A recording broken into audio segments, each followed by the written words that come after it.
আসসালামু আলাইকুম।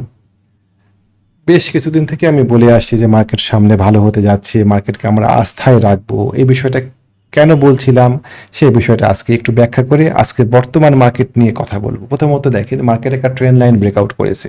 আমরা সাধারণত অ্যানালাইসিস করার ক্ষেত্রে trend line, support, resistance, moving average, ক্যান্ডেলস্টিকের সাথে ভলিউমের সম্পর্ক বিষয়গুলো নিয়ে সার্টেন কিছু ইন্ডিকেটর ইউজ করি আমরা। এই বিষয়গুলোকে একত্রিত করে ফিবোনাকি সমস্ত বিষয়গুলোকে একত্রিত করে আমরা অতীতের ডেটাকে মিলিয়ে সামনে কি হতে যাচ্ছে সেটা পূর্বানুমান করার চেষ্টা করি। কিছু প্যাটার্নকে আমরা মেলানোর চেষ্টা করি, সব কিছু মিলাই। তো সব কিছু মিলায় মার্কেট পজিটিভ ছিল। বেশ শুরু থেকেই মার্কেট শক্তভাবেই জানান দিচ্ছিল যে মার্কেট বিশেষ করে নির্বাচন পরবর্তী পর্যায়ে মার্কেট মুভমেন্ট করার সময় বা গত ইরান মধ্যপ্রাচ্যের যুদ্ধের সময়ও আমরা মার্কেটের শক্ত অবস্থান দেখেছি। সো মার্কেট লং টার্মে পজিটিভ এবং মার্কেটের নিকটবর্তী দূরবর্তী টার্গেট হচ্ছে ৬,৭০০। আমাদের এই বড় যে একটা ট্রায়াঙ্গেল আছে, ওভারঅল পিক চিত্রে যে একটা ট্রায়াঙ্গেল পাচ্ছি আমরা, সেই ট্রায়াঙ্গেলের মাথার উপরে ৬,৭০০ আমাদের টার্গেট। আপাতত ৬,৭০০ পার করতে পারলে পরে মার্কেট আরও ভালো হবে। কিন্তু মার্কেট কি টানায় একবারে বাড়বে? ২০২০ সাল থেকে ২০২২ সালে মার্কেটে ৩,৫০০ পয়েন্টের একটা মুভমেন্ট হয়েছিল। এই জায়গাতে আমরা এই মুভমেন্টটা দেখতে পাচ্ছি। এখানে এই মুভমেন্টটা কি টানা একটানা বেড়েছিল? আমরা এই জায়গাতে ৭০০ পয়েন্ট বাড়ার পরে ২০০ পয়েন্টের একটা কারেকশন দেখেছিলাম। তারপরে মার্কেটের এই জায়গাতে প্রায় ৮০০ পয়েন্টের একটা কারেকশন ছিল। তারপরে মার্কেটকে আমরা অনেক উপরে উঠতে দেখেছি। ঠিক সেরকমভাবে আমরা এই জায়গাতে মার্কেটকে একটানা উঠবে এটা আশা করব না। প্রথমত মার্কেট ৬,০০০ লেভেলে একটা শক্ত রেজিস্ট্যান্সের মুখে পড়েছে। এটা আমরা বারবারই আলোচনা করছিলাম যে ৬,০০০ লেভেলে মার্কেট ২০১৭ সালের পর থেকে এখন পর্যন্ত প্রায় ৬-৭ বার বাড়ি খেয়েছে। আমরা এখন একটু ডেইলি চার্টে যাব। ডেইলি চার্টে গেলে পরে আমরা এখানে স্পষ্টতই মার্কেটে দুর্বলতা প্রকাশ হতে দেখেছি। মার্কেটে এখানে বেশ কয়েকটা রেড ক্যান্ডেল, এতগুলো রেড ক্যান্ডেল টোটাল এই ওয়েভে ছিল না কোথাও। এই বুলিশ লেগে এতগুলো রেড ক্যান্ডেল একটাও ছিল না। মার্কেট আমাদের একটা ট্রেন্ড লাইন ব্রেকআউট করেছে এবং সবচেয়ে বড় কথা হচ্ছে যে মার্কেট ৫,৯০০, এইটা আমি দেখেছিলাম আমাদের একটা ভিডিওতে যে ৫,৯০০, এই ২-৩ দিন আগে একটা ভিডিও দিয়েছিলাম। সেই ভিডিওতে দেখিয়েছিলাম যে ৫,৯০০ এই লেভেলে মার্কেট আগামী দিনে প্রথম বাধাগ্রস্ত হবে। বাধাগ্রস্ত হয়েছে আজকে, এবং আজকের ক্যান্ডেল এবং ভলিউম আমার কাছে ওভারঅল স্বস্তিদায়ক মনে হয়নি এবং মনে হয়েছে মার্কেট পরবর্তীতে আবার নিচের দিকে নেমে আসবে ৫,৮০০ এরকম জায়গায়। এবং মার্কেট যদি ৫,৮০০ নিচে নেমে যায় তাহলে পরে মার্কেটের নিকটবর্তী সাপোর্ট হবে ৫,৬৫০ এরকম জায়গায়। সো বি কেয়ারফুল, আমরা একটু সাবধান হব। অ্যানালাইসিসের ক্ষেত্রে একটা কথা প্রচলিত আছে, when any doubt stay out. তো আমাদের মনের মধ্যে ডাউট তৈরি হচ্ছে যে এই জায়গাটাতে কীরকম সিচুয়েশন তৈরি করতে পারে। এখানে কি এরকম একটা সাইড বেস মুভমেন্ট করে উপরের দিকে উঠবে, না সাইড বেস মুভমেন্ট করতে গিয়ে একবার একটু ডিপ করে ৫,৬০০তে আসবে? ওভারঅল মার্কেটটা কেমন আচরণ করতে পারে এই বিষয়টা নিয়ে কিছুটা দ্বিধা।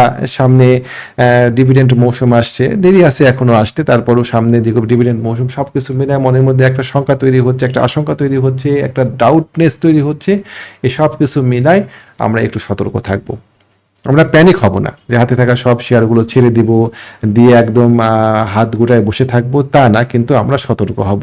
আমাদের প্রত্যেকেই যখন শেয়ার কিনে আমাদের একটা ট্রেড প্ল্যান থাকে যে কোথায় শেয়ার কিনছি, আমরা কোথায় প্রফিট নিব, যদি শেয়ারটা মুভ না করে, যদি নেগেটিভলি মুভ করে তাহলে পরে কোথায় আমি আমার স্টপ লস নিব, কোথায় আমি আমার লসটাকে থামাবো, এইটা নিয়েই একটা ট্রেড প্ল্যান তৈরি হয়। কতগুলো শেয়ার কিনবো, আমার কাছে কতগুলো টাকা আছে, সব কিছু মিলাই আমরা একটা ট্রেড প্ল্যান করি।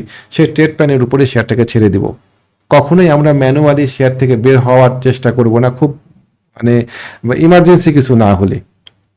কারণ যদি আপনি ম্যানুয়ালি শেয়ার থেকে বের হয়ে যান আর যদি দেখেন যে না আপনার শেয়ারটা স্টপ লস হিট না করে আবার উপরের দিকে ওঠা শুরু করে দিয়েছে, মনের মধ্যে অস্থিরতা কাজ করবে। আপনি রিভেন্স ট্রেড নেবেন এবং রিভেন্স ট্রেড নিতে গেলে পারে আপনি আর একটা ভুল করবেন।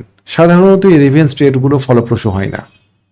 আপনি নিয়ম মানবেন না, সবগুলো টাকা দিয়ে শেয়ার কিনবেন, ভুল জায়গায় শেয়ার কিনবেন। শেয়ার ব্যবসাটাই হচ্ছে সঠিক জায়গায় সঠিক সময় সঠিক পরিমাণ শেয়ার কেনা। তো এটা করার জন্য মাথাটাকে ঠান্ডা রাখা লাগবে। তো রিভেন্স ট্রেড করলে পরে মাথা গরম হয়ে যাবে। তো সাধারণত হয় আর কি। তো আমরা এই বিষয়টা খেয়াল রাখবো, ট্রেড প্ল্যান ফলো করব, যদি কোনো শেয়ারে প্রফিট হওয়ার পরেও আমরা টাকাটা হাতে কিছুদিন রাখবো, মার্কেটকে আমরা একটু স্টেবল হতে দিই। মার্কেট কি করছে, মার্কেট কি 5,800 এই লেভেল থেকেই সাইডওয়েজ মুভমেন্ট করে উপরের দিকে উঠবে, না মার্কেট একটুখানি নিচের দিকে নেমে 5,650 বা 5,700 এই লেভেল থেকে মার্কেট আবার উপরের দিকে উঠবে, এটা এখন স্পষ্ট না, কারো পক্ষেই এখন বলা সম্ভব না। নাকি মার্কেট সব কিছু ভুল প্রমাণ করে এখান থেকেই খাড়া উপরের দিকে উঠে যাবে, এটাও এখন ক্লিয়ার না। আমরা একটু মার্কেটকে ক্লিয়ার হতে দিই, আমাদের ভিশনটা একটু পরিষ্কার হোক, তারপরে আমরা সেই মার্কেটে আবার নতুন করে এন্ট্রি দিব। মোটামুটি মার্কেট নিয়ে যা বলার আপনারা বুঝতে পেরেছেন। গত দিনে আমাদের একটা গিফট আইটেম ছিল আমাদের চ্যানেল থেকে, সোনারগাঁ টেক্সটাইল, শেয়ারটাতে 12% মতন প্রফিট হয়েছে। 12.91% প্রফিট হয়েছে, মাশাআল্লাহ আলহামদুলিল্লাহ। যারা শেয়ারটা কিনেছেন তারা নিজ দায়িত্বে সেটা থেকে প্রফিট বুক করে নিন, কোথায় নেবেন আর শেয়ারটাতে প্রফিট সেটা ঠিক করে নেবেন। মাথার উপরে অনেকখানি জায়গা আছে কিন্তু শেয়ারটা বাড়ার, অনেকখানি জায়গা, মানে উপরের দিকে কোনো ভলিউমই নাই শেয়ারটাতে, উপরের দিকে ওঠার সম্ভাবনা আছে, তারপরও নিজ দায়িত্বে কোথায় শেয়ারটা থেকে প্রফিট নেবেন এটা ঠিক করে নিন আপনারা। মোটামুটি অনেকেই আছেন যারা জিজ্ঞাসা করেন যে ওই শেয়ারটা কি হলো ভাই, যে শেয়ারগুলো নিয়ে আমরা আলোচনা করি এই জায়গাতে আজকে এখন, এই শেয়ারগুলো নিয়ে আমরা আগামীকালকে মার্কেট ওপেন করি বা শুরু করার সময় অনেকগুলো শেয়ার আমরা ড্রপ করি, যে না এই শেয়ারটার ওপেনিং ভালো হলো না, এই শেয়ারটার ভলিউম ভালো লাগছে না, এই শেয়ারটা এই মুহূর্তে কেনাটা যুক্তিসঙ্গত মনে হচ্ছে না। মার্কেট ওপেন হওয়ার পরে শেয়ারের ক্যারেক্টার দেখে আমরা শেয়ার চুজ করি তখন নতুন করে। সুতরাং যে শেয়ারগুলো এখানে আলোচনা করি সম্ভাব্য সবচেয়ে ভালো শেয়ারগুলো নিয়ে আলোচনা করি, কিন্তু আমরা মার্কেট ওপেন হলে পারে এখান থেকে অনেকগুলো শেয়ার, এতগুলো শেয়ার তো কেনা যায় না, 2-1টা শেয়ারই আমরা কিনতে পারি, তো অনেকগুলো শেয়ারই হয়তো বাদ যায়। তো যখন আপনি ভিডিও শুনে শেয়ার কিনবেন তখন অবশ্যই নিজে বিবেচনা করে ট্রেড প্ল্যান তৈরি করে শেয়ার কিনবেন, আশা করি বুঝতে পারছেন। তো আজকে এ পর্যন্তই থাকলো ভিডিও, আর ভিডিও বড় লম্বা না করি, ভিডিও শেষ করব। আপনারা অনেকেই জানেন যে আমার একটা হোয়াটসঅ্যাপ গ্রুপ আছে, সেখানে আমরা শেয়ারের ট্রেড প্ল্যান দিই, কোন শেয়ারটা ভালো হতে যাচ্ছে, কোন সেক্টর ভালো হতে যাচ্ছে, এই বিষয়গুলো নিয়ে ওখানে আলোচনা করি। যারা যুক্ত হতে চান, যাদের হাতে পর্যাপ্ত সময় নাই, তাদের জন্য এই গ্রুপটা বেশ হেল্পফুল হতে পারে, আমাদের সাথে যোগাযোগ করতে পারেন। আমাদের সাথে যোগাযোগ করার হোয়াটসঅ্যাপ নাম্বার আমি আপনাদের সাথে শেয়ার করছি, 019219311195। ভালো থাকবেন। আগামী দিন নতুন কোনো ভিডিও নিয়ে আপনাদের সামনে উপস্থিত হবো ইনশাআল্লাহ। আসসালামু আলাইকুম ওয়া রাহমাতুল্লাহ।